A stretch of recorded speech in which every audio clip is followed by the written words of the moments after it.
책을 통해 제주의 현재를 들여다보는 책 속의 제주 이어갑니다. 모슬포에서 책방을 운영하는 신희주 책방지기와 함께하는데요.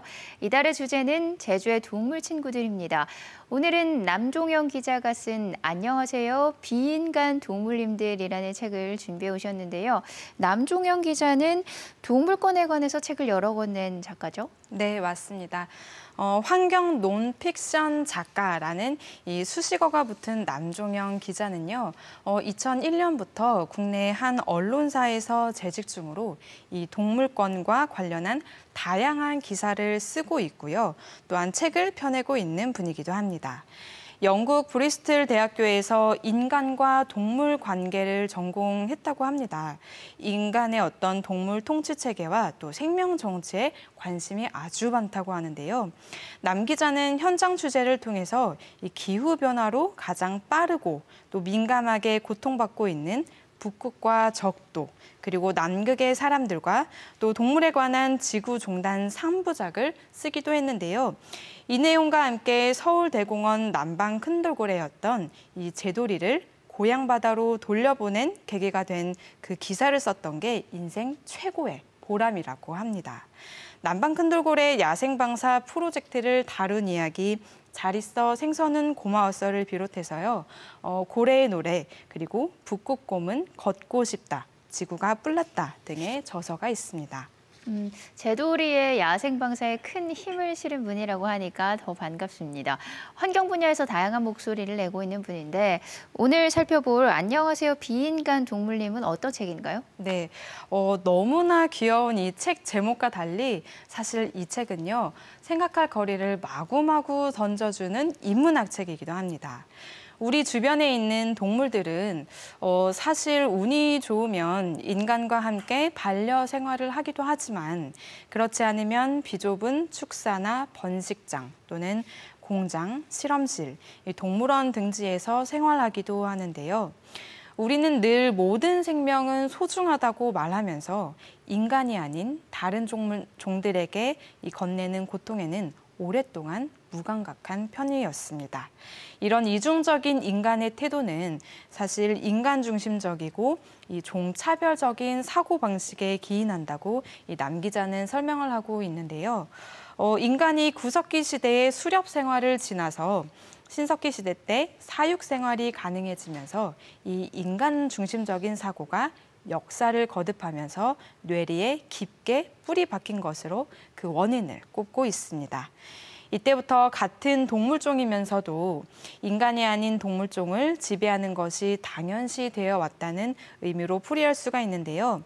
인간들이 이 지구의 중심이라는 그런 사고방식을 벗어나면 사실 많은 것들을 새로이 발견할 수 있을 거라는 그런 메시지를 건네고 있기도 합니다. 동물권이 아직은 조금 무거운 주제여서 책 내용이 어렵지 않을까 걱정이 됐는데 역사와 최근 이슈를 토대로 쉽게 잘 풀어냈다고 하더라고요. 목차부터 좀 살펴볼까요? 네, 맞습니다. 이 책은 총 5부로 나눠져서 설명을 하고 있는데요. 먼저 1부, 동물은 왜 불행해졌을까라는 주제로 이야기를 풀어내고 있습니다.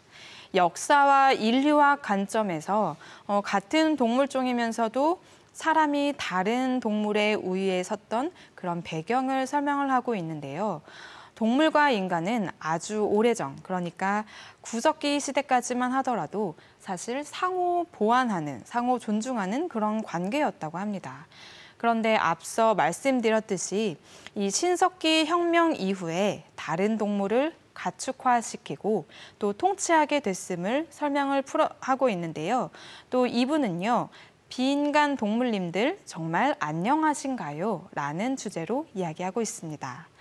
국내에서 동물권에 대한 목소리가 커지게 된 어떤 일련의 사건들, 다시 말씀을 드리자면 동물을 귀한 생명이 아니라 필요에 따라 물건을 찍어내듯이 착취하는 공장식 축산 문제와 더불어 순종견 또 품종견에 대한 집착으로 이 불법 번식과 펫샵이 운영되는 것들을 다루고 있고요.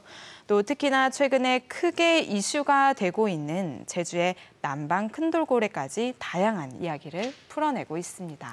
네, 우리나라 동물권 관련 입문서 같은 책이라는 생각이 드네요. 총 5부까지 구성이 됐다고 했는데 나머지 3부부터 5부까지는 어떤 메시지를 전하고 있나요? 네, 인간과 동물과의 관계, 그리고 또 이 동물권에 대해서 생각하게 해보는 1, 2부를 지나면요.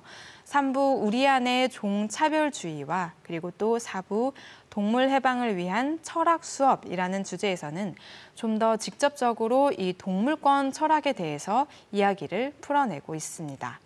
진화 과학을 비롯해서 이 공리주의와 페미니즘의 시각까지 같이 더불어서 녹여지고 있는데요. 마지막 5부 이 동물권에도 뉴노멀이 필요하다라는 주제에서는 인간과 동물이 건강하게 공존하기 위한 그런 대안을 여러 가지 제시하고 있습니다. 좀 전에도 말씀드렸지만 동물권을 배우고 싶은 분들에게 있어서 필독서가 아닐까 싶은데요. 남방 큰돌고래 재돌이에 관해서 기사도 쓰고 책도 내서 그런지 남방 큰돌고래 얘기가 계속 나오고 있습니다.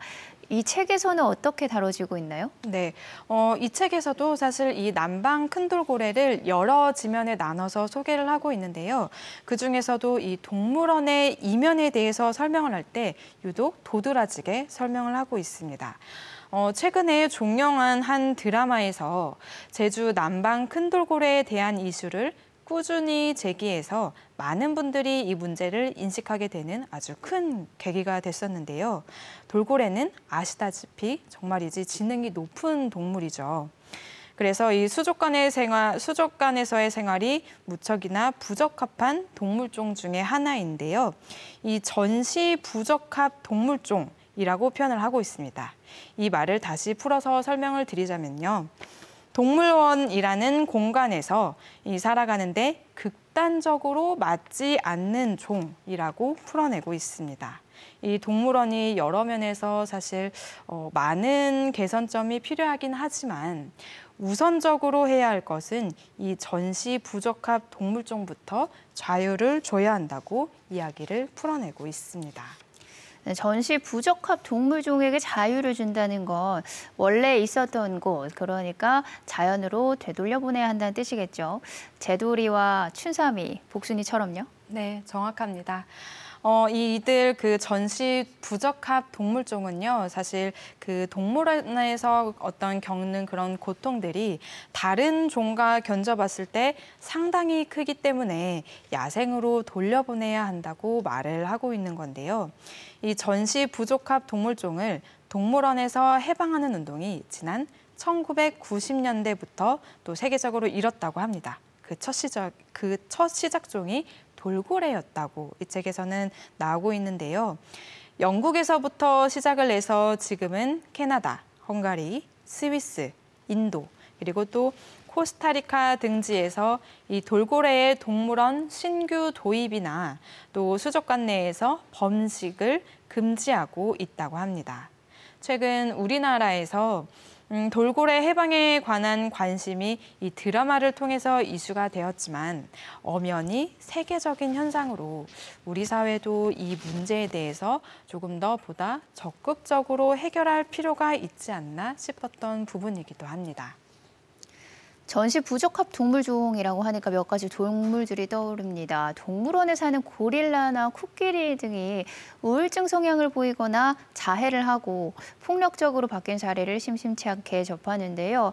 구체적으로 어떤 종들이 전시 부적합 동물종으로 분류가 되고 있나요? 네, 사실 저는 이 책을 통해서 이 전시 부적합 동물종이라는 개념을 처음 들어봤긴 했는데요.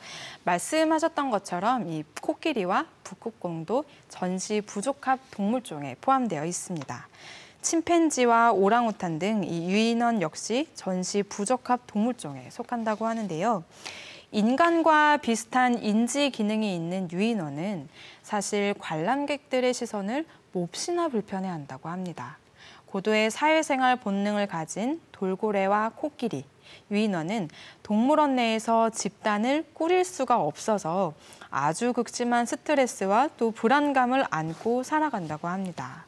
북극곰은 아무리 인간이 노력한다고 해도 그 동물원은 원래 살던 그런 기후와는 맞지 않겠죠. 또 무엇보다 본래 넓은 서식지에서 먼 거리를 이동하는 동물들이 이 비좁은 동물원에서 생활하는 거는 어찌 보면 이 지붕 없는 감옥 생활을 하는 것과 같다고 볼 수 있습니다. 이런 이유에서 동물을 해방하고 동물권을 존중해야 한다는 목소리가 힘을 얻고 있습니다.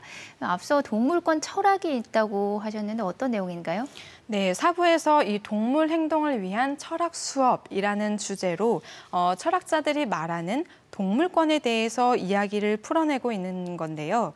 동물권은 사실 생각보다 꽤 오래전부터 화두였더라고요. 다윈의 진화론과 또 칸트의 공리주의, 또 이 밖에 페미니즘까지 정말 이제 다양한 이론으로 동물권을 풀이하고 있습니다. 책의 주제를 잘 설명한 내용을 일부를 인용해서 좀 읽어드릴게요.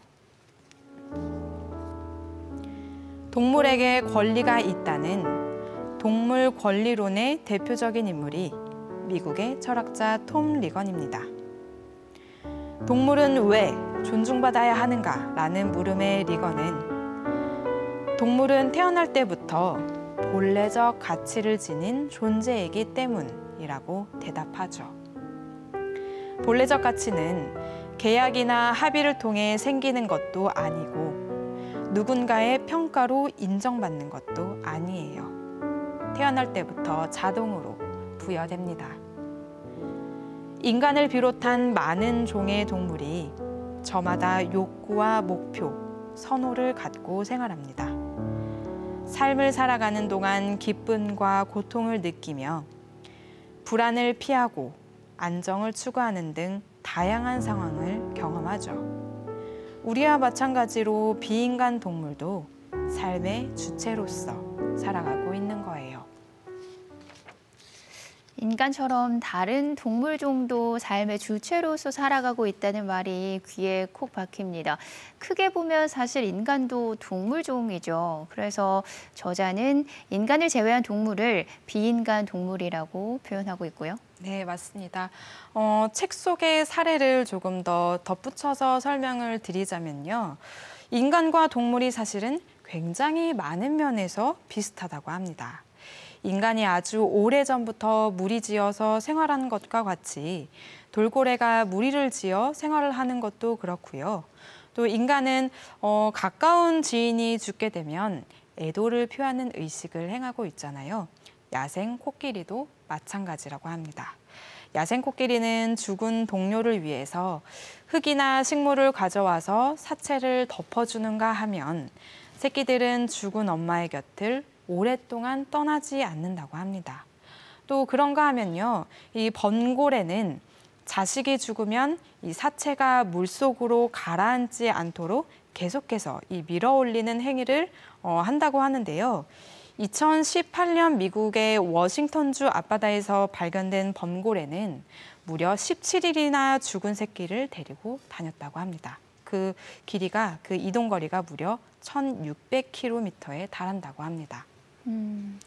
동물도 인간처럼 희로애락을 알고 느끼는 존재고 또 가족이나 동료가 죽으면 슬퍼하고 애도한다는 걸 들으니까 도대체 인간과 뭐가 다른 건가 다시 생각해 보게 됩니다.